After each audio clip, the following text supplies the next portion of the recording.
নমস্কার, আপনারা দেখছেন সুরমা বার্তা। এই মুহূর্তে আপনাদের স্বাগত জানাচ্ছি আমি মনীষা। দেখে নিচ্ছি আজকে সংবাদ শিরোনাম। পিএইচের গাফিলতিতে দিনভর যানজট শ্রীভূমি শহরে, ভাঙাচোরা রাস্তায় নরক যন্ত্রণায় শহরবাসী। 2026-এর বিধানসভা নির্বাচনের পূর্বে দক্ষিণ করিমগঞ্জে শক্তি প্রদর্শন কংগ্রেস ত্যাগী প্রাক্তন মন্ত্রী সিদ্দেক আহমেদের।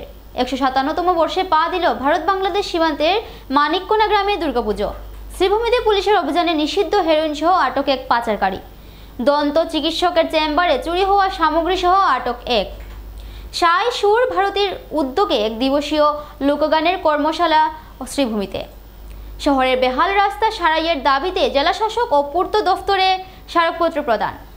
শ্রী শ্রী দয়াময়ী কামাখ্যা আশ্রম সেবা সমিতির ত্রিবার্ষিক সাধারণ সভার আয়োজন। পাঞ্চজন্য সংস্থার ৫ম বর্ষপূর্তি উপলক্ষে বার্ষিক অনুষ্ঠান অনুষ্ঠিত শ্রীভূমিতে।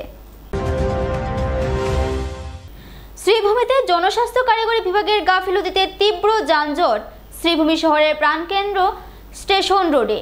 জনস্বাস্থ্য কারিগরি বিভাগের গাফিলতির জেরে সোমবার দিনভর তীব্র যানজটের কবলে পড়ে শহরবাসী। পুজোর মরশুম ঘনিয়ে এলো, এখনো পর্যন্ত সড়ক সংস্কারের কাজ না হওয়ায় নাগরিকদের চরম ভোগান্তির মুখে পড়তে হচ্ছে। সম্প্রতি পাইপলাইনের মেরামতির জন্য স্টেশন রোডে মাটি খোঁড়ার কাজ হয়, কিন্তু মেরামতির পর সেই রাস্তা যথাযথভাবে সংস্কার না করে ছেড়ে দেওয়া হয়। ফলে সোমবার একটি ট্রাক ওই খোঁড়া অংশে ফেসে গেলে ঘন্টার পর ঘন্টা দীর্ঘ যানজটের সৃষ্টি হয়। এই পরিস্থিতি ঘিরে ক্ষোভ উগরে দেন প্রাক্তন জেলা কংগ্রেস সভাপতি রজত চক্রবর্তী। তিনি বলেন, শহরের প্রাণকেন্দ্রে এভাবে পাইপ সারাই করে রাস্তা সংস্কার না করা বিভাগীয় কর্তৃপক্ষের কাছে লজ্জার বিষয়। সরকার ও আধিকারিকরা জনগণের স্বার্থে কোনো পদক্ষেপ নিচ্ছেন না। অভিযোগ উঠেছে, শহর জুড়ে বেহাল রাস্তার কারণে প্রায় প্রতিদিন দুর্ঘটনা ঘটছে। তবুও জেলা প্রশাসন, পূর্ত দফতর ও পৌরসভা কার্যত নির্বিকার। তিনি অভিযোগ করে বলেন, সরকার পক্ষের প্রতিনিধিরা মুখে কুলু পেটে রয়েছেন। পুজো শুরু হতে আর মাত্র 15 দিন বাকি। তার আগেই সড়ক সংস্কারের কাজ শুরু না হলে শ্রীভূমি শহরের নাগরিকদের ভোগান্তি আরও বাড়বে বলে আশঙ্কা প্রকাশ করেছেন জেলা কংগ্রেসের প্রাক্তন সভাপতি রজত চক্রবর্তী। দেখুন, আমরা বাদাম তেল লাগাই, আমরা বাদাম তেল খাই, কিন্তু আমরা বাদাম তেল লাগানোর পর আমাদের মাথায় বড়ই রেখে অন্য কেউ খেয়ে চলে যায়। আসলে কথাটা হলো, আমাদের বাঙালিদের বৃহৎ সবচেয়ে বড় ফেস্টিভ্যাল সামনে আমাদের দুর্গাপূজা আসছে, কিন্তু আপনারা দেখবেন যে এই বেহাল অবস্থা, রাস্তার এত বেহাল অবস্থা, এত বড় বড় রাস্তা, এত বড় বড় এই দেখুন জাম, কি হারে জাম লেগে থাকে। সেটার জন্য ব্যর্থ হলো, আমি টোটালি ব্যর্থ হলো আমাদের জেলার এই জেলা। ওখানে বর্তমানে এখন ডাবল ইঞ্জিন নয়, ট্রিপল ইঞ্জিন নয়, 4-4টা ইঞ্জিনের সরকার চলছে, যারা তাদের মুখে শুনতে আমরা পাই। কিন্তু ব্যর্থতার সীমা থাকলে এদের মতন জঘন্য মেরুদণ্ডহীন, আজকে উত্তর করিমগঞ্জের বিধায়ক একটা সময় মেরুদণ্ডহীন বিজেপি বলতেন, কিন্তু আজকে উনি সেই মেরুদণ্ডহীন বিজেপির সরকারের লগে, সরকারের পাশে। আমি ধিক্কার জানাই। বিজেপির একটাই কথা হলো, কিভাবে হিন্দু মুসলমানকে ভেদাভেদ করা যায়। কিন্তু আজকের দিনে আপনারা দেখতে পাবেন এই হারে জাম, এই হারে স্টুডেন্টরা একটার পর একটা অ্যাক্সিডেন্ট হয়, একটার পর কালকে আমি দেখেছি এক না হলে রাত্রেবেলা এই জায়গায় তিনটা টুকটুক পাল্টি খেয়েছে। তার কে সেই জিম্মেদারিটা নেবে? ধিক্কার জানাই আমি সেই সরকারকে এবং প্রশাসনকে ধিক্কার জানাই। আজকে এই হারে জাম, অবস্থাটা এমন হয়ে দাঁড়িয়েছে বর্তমানে যে everybody's business has become nobody's business. ইংরেজিতে একটা কথা আছে, everybody's business has become nobody's business. প্রত্যেকটা ডিপার্টমেন্ট, এবং বলতে গেলে এখানে পাবলিকের জন্য কারো কোনো চিন্তা নেই। হার্ট অফ দ্য টাউন ট্রেন্ডসের সামনে যে আমার মনে হয় পাবলিক হেলথ ডিপার্টমেন্ট থেকে এখানে পাইপের কাজ করা হয়েছে, তো পাইপের কাজ যদি করা হয়, রোড কাটিং যদি করা হয়, একই সঙ্গে পাবলিক হেলথ এবং পিডব্লিউডি উভয় ডিপার্টমেন্টের সেখানে সমন্বয়ের মাধ্যমে কাজ হওয়ার কথা। কাজ যখন শেষ হবে, রাস্তা অরিজিনালি যেভাবে ছিল সেইভাবে রাস্তাটা করে দেওয়ার কথা, যেটা আমরা জানি। দীর্ঘদিন সরকারের আমার দল ছিল, বিভিন্ন জায়গায় কাজ দেখেছি আমরা, হ্যাঁ, তো এটাই নিয়ম।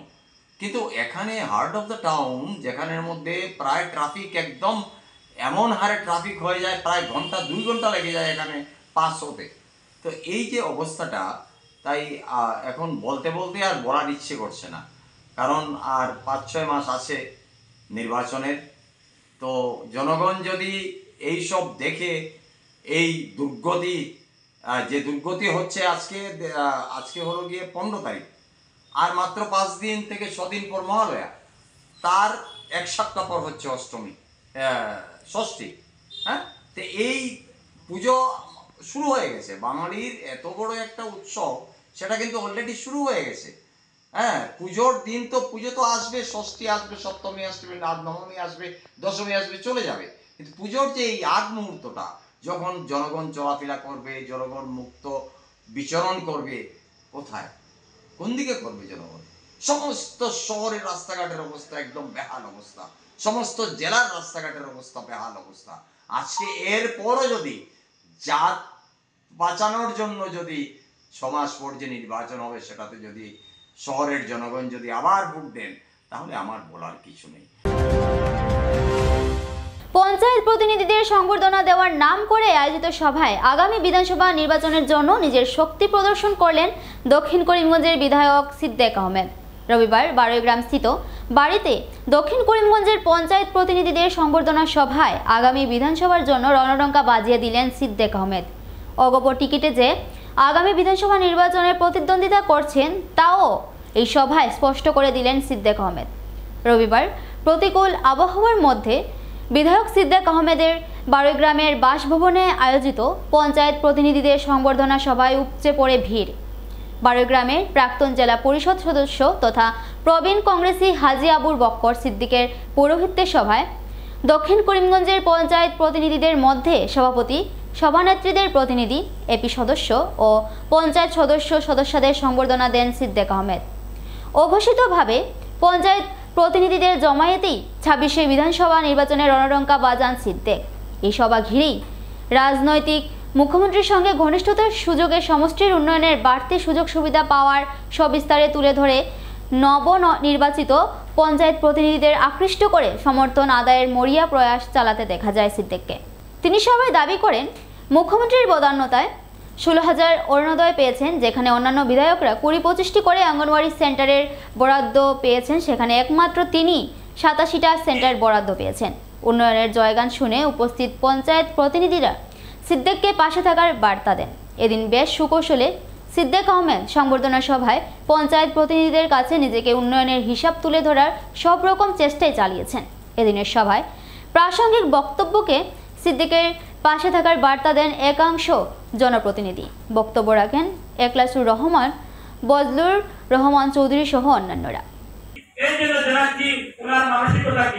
যারা আজকে দক্ষিণ করিমগঞ্জে যারা উন্নয়ন করবে, যারা নেতৃত্ব দিবে, সবাইকে উনার বলে এনে যেভাবে সংবর্ধনার আয়োজন করেছেন, সত্যি উনি প্রশংসার পাত্র।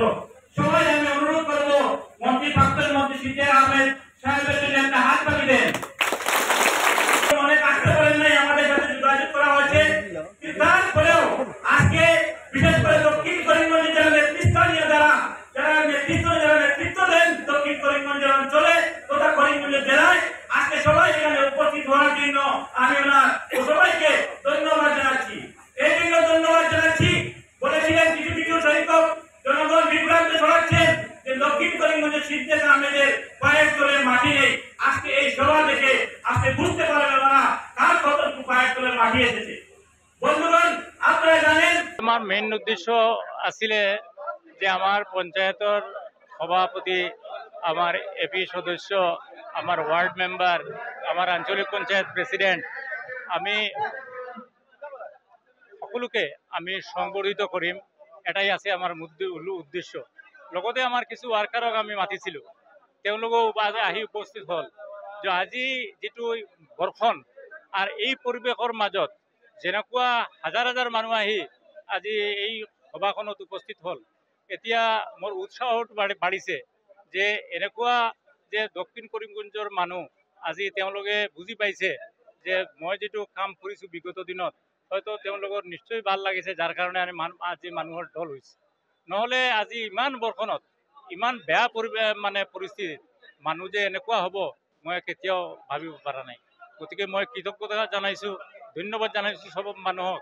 আজি মই কৈছোঁ খোলাখুলি যে মই কিয় আজি এজিপি কৰিম, কিয় মুখ্যমন্ত্ৰীৰ লগত আছোঁ, কেনেকুৱা আমি দক্ষিণ কৰিমগঞ্জৰ ডেভেলপমেণ্ট কৰিছোঁ গোটেইখিনি আমি আলোচনা কৰিছোঁ। আৰু কংগ্ৰেছে আমাৰ কাৰণে কি দিছে কি কৰিছে এইখিনিও আমি কথা পাতিছোঁ সকলোৰ লগত। চবে সন্মতি দিছে যে আপুনি যেনেকুৱা চলি আছে তেনেকুৱা থাকক, আমি সকলো আপোনাৰ লগত আছোঁ। এই কথাটো নিশ্চয় আপোনালোকে দেখিছে। 157তম বর্ষে পা দিল ভারত বাংলাদেশ সীমান্তের বাকরশাল এলাকার মানিককোনা দুর্গাপুজো। সীমান্তবর্তী গ্রামটি বর্তমানে কাঁটাতারের ভেতরে থাকলেও আর্থিক অনটন সত্ত্বেও গ্রামবাসীরা শতাব্দী প্রাচীন এই পুজো টিকিয়ে রেখেছেন। গ্রামবাসীরা জানান, প্রায় 1.5 শতাব্দী আগে নরেন্দ্র মালাকারের পূর্বপুরুষেরা পূজার সূচনা করেন। তবে 1994 সালের পর দীর্ঘদিন বন্ধ হয়ে যায় এই পুজো। 2009 সালে এক কর্মরত বিএসএফ জওয়ান সীমান্তে টহলের সময় হঠাৎই আরতির শব্দ শুনতে পান। তিনি স্থানীয়দের বিষয়টি জানান এবং পরে জঞ্জাল পরিষ্কার করে মন্দিরটি পুনরুদ্ধার করা হয়। সীমান্তরক্ষী বাহিনীর সহযোগিতায় ওই বছরেই নতুন করে মন্দির নির্মিত হয় এবং পুনরায় শুরু হয় দুর্গাপুজো। এরপর থেকেই প্রতি বছরই মানিককোনা গ্রামের মানুষ সীমান্তের ভেতরে থেকেও একযোগে দুর্গাপুজো করে আসছেন। গ্রামবাসীরা জানান, প্রচণ্ড আর্থিক সংকট সত্ত্বেও ভক্তি ভরে শাস্ত্রীয় নিয়মে পূজা অনুষ্ঠিত হয়। এবছরও আড়ম্বরহীন হলেও ধর্মীয় আচার মেনে মায়ের পূজা সম্পন্ন হবে বলে তারা আশ্বাস দেন। এই পূজা আজও সীমান্তবর্তী এলাকার মানুষকে এক সূত্রে বেঁধে রাখে, যা ইতিহাসের পাশাপাশি ভক্তির অটুট প্রতীক হিসেবে টিকে আছে। এই মন্দিরে 157 বছর ধরে পূজা চলছে। তো এই মন্দিরে নরেন্দ্র মালাকারের পূর্বজনেরা এই মন্দিরে পূজা করতেন। উনার মৃত্যুর পর, অর্থাৎ নরেন্দ্র মালাকারের মৃত্যুর পর উনার ছোট ভাই এই মন্দিরে পূজা করতেন। তো 1994 ইংরেজিতে হৃদয়রঞ্জন মালাকারের মৃত্যুর পর এই মন্দিরের পূজা বন্ধ হয়ে যায়। 2009 ইংরেজিতে একজন কর্তব্যরত বিএসএফ এইখানে আরতি হচ্ছে দেখতে পায়। তো এলাকাটা ছিল জঙ্গলাকীর্ণ অবস্থা, মন্দিরটাও জঙ্গলের ভিতরে গিয়েছিল। কিন্তু এই মন্দিরে কি, এখানে কি, আমাদের গ্রামবাসী সবাইকে এখানে আনে এবং সবাইকে রাত্রের পুরো ঘটনা বর্ণনা করে। তারপর সবাইকে এইখানে এই জায়গাটা পরিষ্কার করে মন্দিরটাকে সুন্দর করার জন্য প্রেসার কিট করে। তো আমরা সবাই মিলে এই অঞ্চলটাকে পরিষ্কার করে মন্দিরটাকে পুনরাবৃত্তি করি এবং তাহাদের প্রচেষ্টা এবং তাহাদের আর্থিক সাহায্যে এই মন্দির পুনঃ প্রতিষ্ঠা করা হয় 2009 ইংরেজি মে। এই মন্দিরটা 157 বছর পুরানা। এই বছর পূজা হবে এবং আড়ম্বরবিহীন পূজা হবে। আমাদের এখানে আড়ম্বরবিহীন পূজা হয় কি, আমরা এই মন্দিরে পূজার দিকেই বেশি নজর থাকে, কোনো ধরনের জাঁকজমকের দিকে নজর থাকে না। তার জন্য আমাদের এখানে এই আর্থিকতার দিক নজর রেখে এখানে পূজা হয়। শ্রীভূমিতে পুলিশের বিশেষ মাদক বিরোধী অভিযানে বড় সাফল্য। গোপন সূত্রে পাওয়া খবরের ভিত্তিতে নিলামবাজার থানার পুলিশ অভিযান চালিয়ে কেউটকোনা গ্রাম থেকে খেদিয়ে আটক করে কুখ্যাত মাদক পাচারকারী মাতাবুদ্দিনকে। অভিযান চলাকালীন মাতাবুদ্দিনের কাছ থেকে পুলিশ জব্দ করে প্রায় 45.96 গ্রাম নিষিদ্ধ হেরোইন। এছাড়াও AS23AK 3454 নম্বরের একটি মোটরসাইকেল ব্যবহার করে মাদক পাচারের সময়ই তাকে গ্রেফতার করা হয়। পুলিশ জানিয়েছেন, দীর্ঘদিন ধরেই মাতাবুদ্দিন ওই এলাকায় নিষিদ্ধ হেরোইন পাচার করে আসছিল। মাতাবুদ্দিন নামৰ এটা যুৱক, তাৰ R15 মোটৰচাইকেল যাৰ ভেহিকেল নম্বৰ AS23AK 3454 লৈ কালাচাৰৰ পৰা নিলামবাজাৰ বাজাৰখিনি আহি আছে। তাতে ড্ৰাগছ আছে আজিলে। তো সেই মৰ্মে আমি তাতে এটা অভিযান চলাই তাতে কেউটকোনাত আমি তাক ৰখাই যেতিয়া চেক কৰোঁ, তাৰ ওচৰৰ পৰা আমি 45.96 গ্ৰাম suspected to be heroin recovery হয়েছে, যার আমি সিজ কৰিছোঁ তাতে। আর তার লগত যোন আসলে তার আমি ট্রেস আউট কৰি আছোঁ। এই মর্মে একটা কেস রেজিস্টার হয়েছে আমার নিলামবাজার থানা। দন্ত চিকিৎসকের চেম্বারে চুরি হওয়া সামগ্রী উদ্ধার নিলামবাজারে দন্ত চিকিৎসকের চেম্বারে চুরির ঘটনার মাত্র 3 দিনের মাথায় চুরি হওয়া একাধিক সামগ্রী উদ্ধার করতে সক্ষম হলো পুলিশ। কয়েকদিন পূর্বে নিলামবাজারের এক ব্যক্তিগত দন্ত চিকিৎসকের চেম্বার থেকে বহু মূল্যবান সামগ্রী চুরি হয়। ঘটনাটি চেম্বারের সিসি ক্যামেরায় ধরা পড়ে। এই ঘটনায় লিরামবাজার থানার পুলিশ অভিযানে নেমে জীবান উদ্দিন নামের এক যুবককে আটক করে। জিজ্ঞাসাবাদের পর তার কাছ থেকে জানা যায় চুরি করা সামগ্রী কোথায় লুকিয়ে রাখা হয়েছে। এরপরই রাতের অভিযান চালিয়ে পুলিশ ওই সমস্ত সামগ্রী উদ্ধার করতে সক্ষম হয়। পুলিশ জানিয়েছে সিসি ক্যামেরার ফুটেজের ভিত্তিতে চোরকে শনাক্ত করা সম্ভব হয়েছিল। বর্তমানে জীবান উদ্দিনকে হেফাজতে নিয়ে আরও তদন্ত চালাচ্ছে নীলামবাজার থানার পুলিশ। যোৱা 12 তাৰিখে আমাৰ নীলামবাজাৰ বাজাৰত ৰাজি ডেণ্টেল ক্লিনিক নামৰ এটা ক্লিনিকত চুৰি হৈছিলে। সেই মৰ্মে যোৱাকালি এটা কেছ আমাৰ তাতে ৰেজিষ্টাৰ হ'ল আৰু আমাৰ যেতিয়া আমি CCTV ফুটেজ চালোঁ তেতিয়া আমি এটা ল'ৰাক আইডেণ্টিফাই কৰিছিলোঁ। সি ছাছপেক্ট আমাৰ আছিলে যে চুৰি কৰিব পাৰে। তাৰ নাম আছিলে জীবান উদ্দিন। তাক আমি যোৱাকালি এপ্ৰিহেণ্ড কৰিছোঁ। এপ্ৰিহেণ্ড কৰি তাক যেতিয়া ইণ্টাৰগেট কৰিলোঁ তেতিয়া সি একচেপ্ট কৰিছে যে সি আৰু তাৰ লগত আৰু এজন ল'ৰা আছিলে, তেওঁলোকে মিলি এটা চুৰি কৰিছে আৰু তাক সি নিজে আমাক লৈ গৈ য'ত চুৰিৰ সামানখিনি ৰাখিছিলে তাৰ ঘৰৰ বেক চাইডত পণ্ডৰ ভিতৰত ৰাখিছিলে এইটো লুকাই। আৰু সেইখিনি আমি ৰিকভাৰী কৰিলোঁ। যোৱাকালি ৰিকভাৰী কৰি তাক আজি আমি কোৰ্টত প্ৰডিউচ কৰিছোঁ। কি ৰিকভাৰী কৰিছে? আমাৰ এটা AOC মনিটৰ এটা ৰিকভাৰী হৈছে, এটা এপল আইপেড, এটা CCTV মনিটৰ ষ্টেণ্ড, এটা কিউৰিং লাইট, এটা এপেক্সো লোকেটৰ, এটা HP মিনি PC, এটা এন্ডোমোটৰ চাৰ্জাৰ, এটা হোৱাইট কালাৰ এডাপ্টাৰ, এটা বেকপেক আছিলে এটা এইখিনিত আৰু কেছ আছিলে এমাউণ্ট নিয়াৰ এবাউট 2400 to 2500। শ্রীভূমিতে সায়সুর ভারতী কলা কেন্দ্রের উদ্যোগে অনুষ্ঠিত হলো এক দিবসীয় লোকগানের কর্মশালা। এদিনের কর্মশালায় প্রধান অতিথি হিসেবে উপস্থিত ছিলেন পশ্চিমবঙ্গের বিশিষ্ট লোকসঙ্গীত শিল্পী ও সুর সঙ্গমের অরিন্দম সিংহ রানা।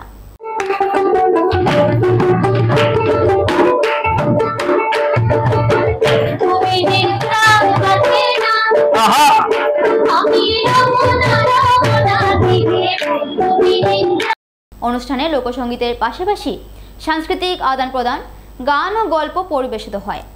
পশ্চিমবঙ্গ ও বরাক উপত্যকার সমৃদ্ধ সাংস্কৃতিক ঐতিহ্য নিয়ে আলোচনা হয় কর্মশালার অংশগ্রহণকারীদের মধ্যে।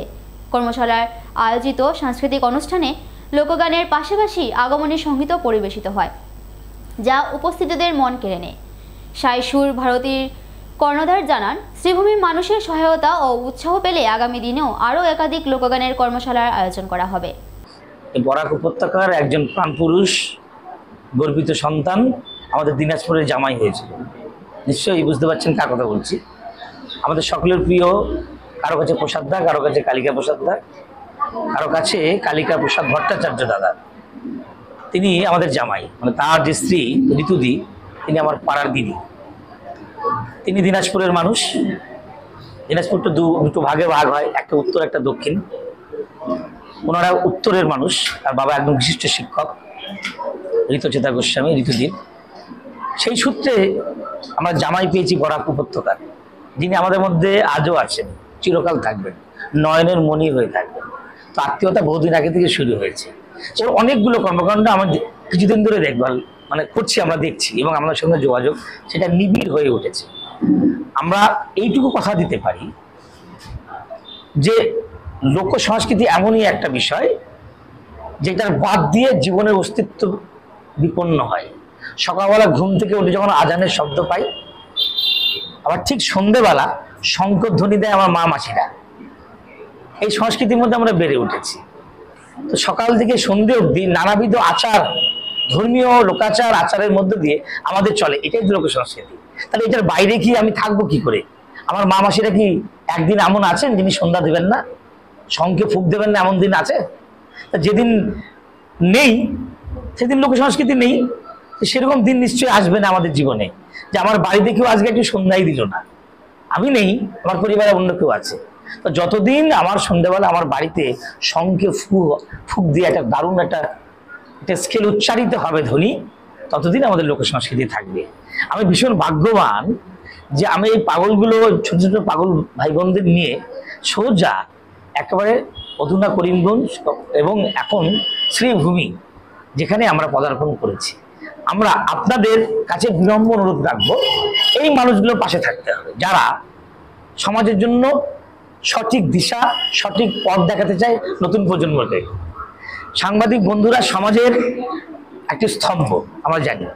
যদি এই বন্ধুরা যদি এই মানুষগুলোর হাত ধরে তাহলে একটু লড়াই করার রসদ পাওয়া যায়। আপনাদের অনেক অনেক ধন্যবাদ মূল্যবান সময়ের মধ্য দিয়ে আমাদের এই কর্মকাণ্ডকে কভারেজ করবার জন্য এই মূল্যবান সময় আপনারা দিচ্ছেন। আমরা দুপুর থেকে এখানে লেগে আছি।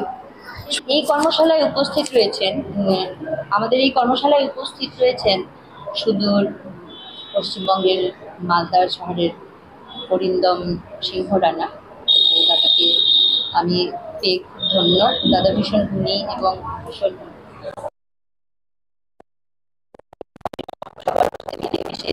দাদা এত সুন্দর আমাদের সঙ্গে মিশে গেছেন এবং আমাদের সংস্কৃতির সঙ্গে সভ্যতার সঙ্গে নিয়ে যাওয়ার জন্য দাদার আপ্রাণ চেষ্টা এবং আমাদেরকে দেওয়ার জন্য তিনি প্রস্তুত।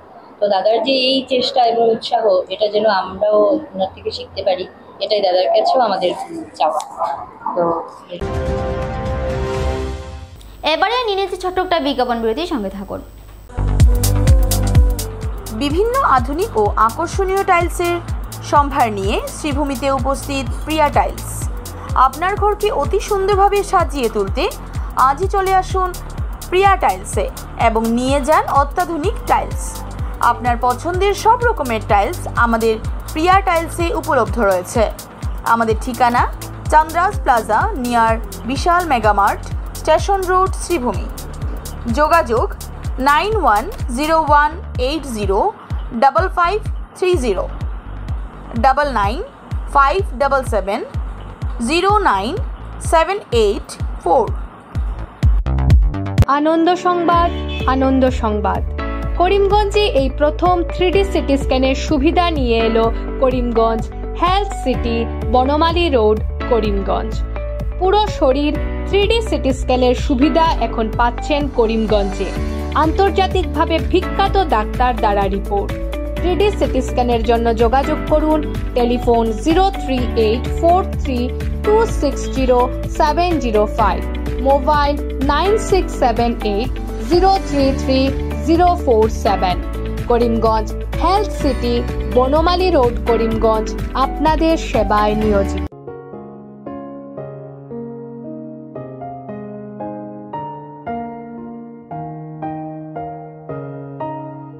চিকিৎসা সেবায় নতুনত্ব নিয়ে হাজির নিউ লাইফলাইন হাসপাতাল।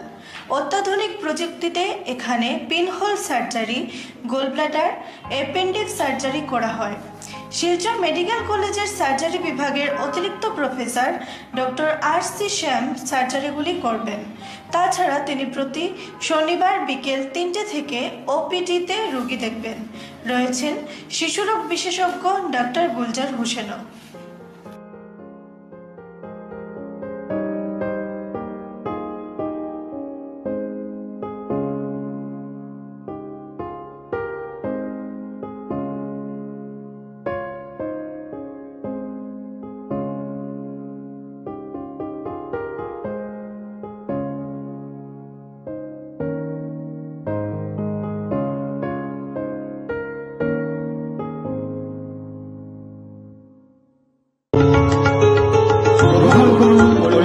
হোলসেল কোঅপারেটিভ স্টোর্স তথা সহযোগীর আন্তরিক অভিনন্দন।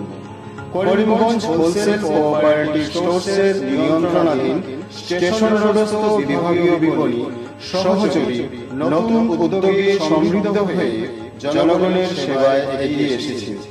তুলনামূলক কম মূল্যে নিত্য প্রয়োজনীয় দ্রব্য সামগ্রীর যোগান অব্যাহত রাখতে সহযোগী কর্তৃপক্ষ বদ্ধপরিকর। জেলার সমবায় আন্দোলনকে জোরদার করে তোলার ক্ষেত্রে করিমগঞ্জ হোলসেল কোঅপারেটিভ স্টোর্স তথা সহযোগী কর্তৃপক্ষ সকলের আন্তরিক ও সক্রিয় সহযোগিতা কামনা করে। নতুন আঙ্গিকে বাস্তব পরিকল্পনা নিয়ে সহযোগী স্টেশন রোড, করিমগঞ্জ আপনাদের সেবায় সদা প্রস্তুত। স্বাস্থ্য সংক্রান্ত বিষয়ে খরচের কথা ভেবে চিন্তিত হচ্ছেন? এখন আর চিন্তার কোনো কারণ নেই, কারণ আপনাদের সেবায় এসে উপস্থিত হয়েছে জীবনজ্যোতি হাসপাতাল। এখানে অনেক কম খরচে আপনি পেয়ে যাবেন অনেক অভিজ্ঞ চিকিৎসকদের দল। Child specialist, cardiologist, urologist, gynaecologist, skin specialist, orthopaedics neurologist এছাড়াও নর্মাল ডেলিভারি, সার্জিয়ান ডেলিভারি, সব রকমের ortho surgery, advance laparoscope surgery, knee replacement, spine surgery, সব রকমের ইউরো সার্জারির সুবিধা ছাড়াও অপারেশন থিয়েটার, 24 ঘন্টা emergency ward, ICU labour room, medical specialist, general ward, laboratory, hospital dispensary, গাড়ি পার্কিংয়ের স্থান ছাড়াও নানান প্রকার সুযোগ সুবিধা অনেক কম খরচে লাভ করতে পারবেন জীবনজ্যোতি হাসপাতালে। তাই আর দেরি না করে আজই চলে আসুন। যোগাযোগের নম্বর 7637062954, 8638048459।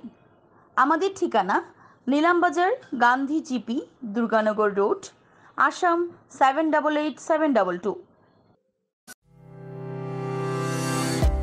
বরাক ডায়াগনস্টিক সেন্টার, এখানে digital ECG, digital EEG, digital X-ray, computerised pathology, microbiology, histopathology, colour doppler sonography, chamber home collection ইত্যাদি করা হয়। আমাদের প্রতিষ্ঠান সকাল 7টা থেকে রাত্রি 9টা পর্যন্ত খোলা থাকে। প্রতিদিন সকাল 8টা থেকে সোনোগ্রাফি করা হয়। যোগাযোগ Barak diagnostic centre, settlement road. যোগাযোগের নম্বর 03843273151, 7086376822, 9401325290। শ্রীভূমিতে সড়ক মেরামতের দাবি আশ্বাস দিলেন জেলা শাসক। শ্রীভূমির যুব সমাজ সোমবার জেলা শাসক ও পূর্ত দফতরের আধিকারিকদের সঙ্গে সাক্ষাৎ করে দীর্ঘদিন ধরে জরাজীর্ণ অবস্থায় পড়ে থাকা সড়ক দ্রুত মেরামতের দাবি জানায়। ভাঙাচোরা রাস্তার কারণে প্রতিদিন চরম ভোগান্তির শিকার হচ্ছেন এলাকাবাসী। যুবকদের মধ্যে রত্নদীপ মজুমদার জানান, তাদের দাবির পরিপ্রেক্ষিতে জেলা শাসক আশ্বাস দিয়ে জানান, টানা 3 দিন একটানা বৃষ্টি না হলে সাময়িকভাবে মেরামতের কাজ শুরু করা সম্ভব হবে। পাশাপাশি তিনি প্রতিশ্রুতি দেন, দুর্গাপূজার আগে সংস্কার কাজ সম্পন্ন করা হবে। এলাকার সাধারণ মানুষের সুবিধার্থে সড়ক সংস্কারের দাবিতে সরব যুব সমাজ স্পষ্ট জানিয়েছে, দ্রুত ব্যবস্থা না নিলে যাতায়াতের সমস্যায় আরও বিপাকে পড়বেন বাসিন্দারা। এদিন স্মারকপত্র প্রদানে অন্যান্যদের মধ্যে উপস্থিত ছিলেন অপু দাস, পার্থ মল্লিক সহ অন্যান্যরা। আমরা ইসলাম ডেপুটি কমিশনার ডিসি স্যারের সাথে সাক্ষাৎ করছি, লগে আমরা পিডব্লিউডি ইঞ্জিনিয়ার, চিফ এক্সিকিউটিভ ইঞ্জিনিয়ারের সাক্ষাৎ করছি। বিষয়টা হলো গিয়ে আমরা সবাই জানি যে করিমগঞ্জের রাস্তার মধ্যে কয়েকটা জায়গার মধ্যে খুব মেজর পোর্টহোলস আছে, যেটা খুব বড় বড় হয়ে দাঁড়াইছে গাত নদী, which can be very fatal. আর আমরা এটাও জানি যে আগামী দিন দুর্গাপূজা আর টাউনের মধ্যে যানজট আরও বেশি বাড়বো, মানুষগুলো চলাচলা বাড়বো, গাড়িগুলো আরও বেশি বাড়বো। এটার লিগে আজকে আমরা ডিসি স্যারের সাক্ষাৎ করছি যে টেম্পোরারি একটা সলিউশনের লিগে পোর্টহোলসগুলো আছে। রাস্তা ঠিক আছে, রাস্তার মধ্যে আমরা ডিসি স্যারের আপনার কইসুন 3 দিন যদি বৃষ্টি দেয় না আসে রাস্তায় ঠিক হয়েছিল, বাট পার্টিকুলার যদি বৃষ্টি দিয়ে যদি দুর্গাপূজার লিগে আর পার্টিকুলার দুর্গাপূজার লিগে 3 দিনের ভিত্তিতে আমাদের পোর্টহোলসটা যদি টেম্পোরারি একটা সলিউশন যদি ঠিক করা যায়, পোর্টহোলসটা যদি ঠিক হয়ে যায়, পোর্টহোলসগুলো যদি ঠিক হয়ে যায় তো মেজর অ্যাক্সিডেন্ট থেকে বাঁচা যাইব। আমরা দেখতে পারলাম আগামী দিনে যেন বেশিরভাগ অ্যাক্সিডেন্ট, বেশিরভাগ যে ইনসিডেন্টস হয়, বেশিরভাগ যেরকম ট্রাফিক জ্যাম হওয়ার কনজেশন সব কিছু পোর্টহোলসের লেগে হয়। রাস্তার মধ্যে বড় বড় গাত হয়ে বোঝাচ্ছে, যেমন আমরা দেখতে পাবো যে হসপিটাল রোডের রাস্তাটা পুরো ঠিক আছে, বাট মাঝখানে একটা বড় গাত, which can be very bad, এটা ডেঞ্জারাস হতে পারে। লঙ্গাই রোডের রাস্তাটা, মালিপাড়া রোডের রাস্তাটা, এখানে খুব বড় বড় গাত আছে। এটার লিগে রাস্তাটার মধ্যে আমরা এটার লিগে আজকে ইঞ্জিনিয়ারের লোক সাক্ষাৎ করছি, আমরা ডেপুটি কমিশনার লোক সাক্ষাৎ করছি, তারা কইছি একটা মেমোরেন্ডাম দিছি জনজনরে।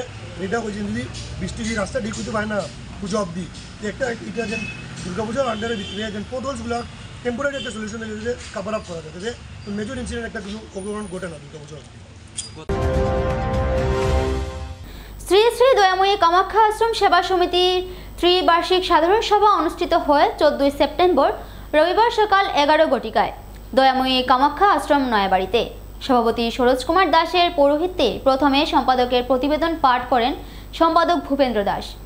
পরবর্তীতে 2023-24, 2024-25 আয় ব্যয়ের হিসাব অনুমোদন সর্বসম্মতিক্রমে গৃহীত হয়। ভূপেন্দ্র দাস মন্দিরের বিভিন্ন উন্নয়নমূলক কাজের দৃষ্টান্ত তুলে ধরেন এবং ভবিষ্যতে আরও উন্নত পরিকল্পনার কাজের কথা তুলে ধরেন। সভায় পৌরসভার পৌরপতি রবীন্দ্রচন্দ্র দেব বলেন যে মন্দির উন্নয়ন কল্পে যে কাজগুলো হচ্ছে সেগুলোর প্রশংসা করেন। পরবর্তীতে পুরনো কমিটি বাতিল করে নতুন কার্যকরী কমিটি গঠন করা হয়। কমিটির সভাপতি হন সরোজ কুমার দাস। কার্যকরী সভাপতি রবীন্দ্রচন্দ্র দেব, সহসভাপতি অমরেশ চৌধুরী, অশোক দত্ত, শঙ্কর লাল দাস, দীপক শর্মা, দেবব্রত ভট্টাচার্য সহ আরও 17 জন সদস্যকে নিয়ে 31 জনের একটা কার্যকরী কমিটি গঠন করা হয়। সবার শেষে সভাপতি মন্দিরে বিগত দিনের কাজের কথা তুলে ধরেন ও সকলকে ধন্যবাদ জ্ঞাপন করে সভা সমাপ্তি ঘোষণা করা হয়। যাই হোক, সব মিলিয়ে সবাই মিলে সুন্দর কাজ করছেন। আর যারা আছেন, যারা কেউ হয়তো মন্দিরে আছেন, কেউ নেই, আপনাদের সহযোগিতা এই মন্দিরটা সুন্দর হয়েছে এবং আগামী দিনও সুন্দরভাবে পরিচালিত হবে। এটা আমাদের আস্থা কেন্দ্র। আমাদের প্রথম মনের মধ্যে রাখতে হবে, এটা আমাদের আস্থা কেন্দ্র। যে কমিটিতে আছি, যে কমিটি নেই, সেটা বড় কথা নয়। আমি যখন প্রথম এসেছিলাম এখানে, যখন ওই রান্নাঘরে আগুন লেগেছিল, তারপরে এখানে একটা দেওয়াল নির্মাণ, গ্রিল লাগানো, মেঝ পাকা করা, রং করা, ইলেকট্রিক ওয়ারিং করে লাইট ও ফ্যান লাগানো হয়েছে। 2 নম্বর, মায়ের মন্দিরে প্রয়োজন ও সৌন্দর্য বর্ধনে 3টি দরজায় লোহার গেট বসানো হয়েছে।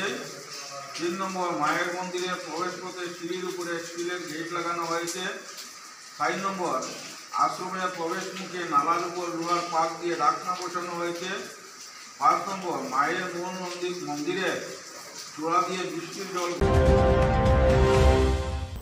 পাঞ্চের জন্য সাহিত্য আড্ডা সংস্থার ৫ম বর্ষপূর্তি উপলক্ষে বার্ষিক অনুষ্ঠান অনুষ্ঠিত হল শ্রীভূমি জেলার বিশ্বরূপা ভবনে।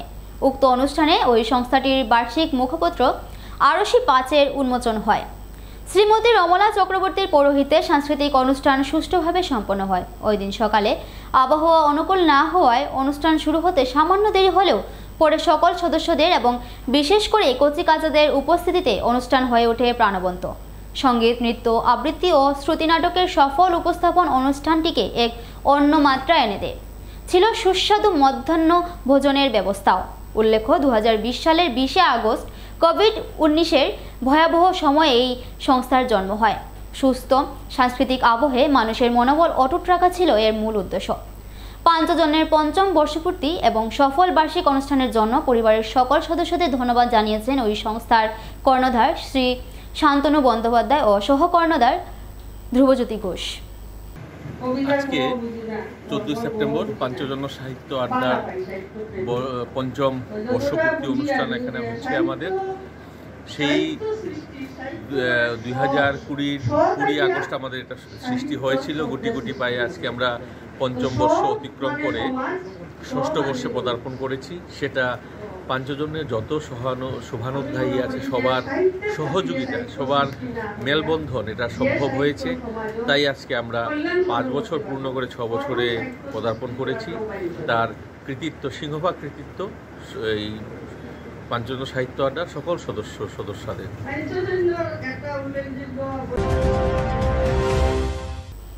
শোনাবার্তা আজ এ পর্যন্তই। আগামীকাল আবার দেখা হবে একই সময় একই চ্যানেলে। নমস্কার।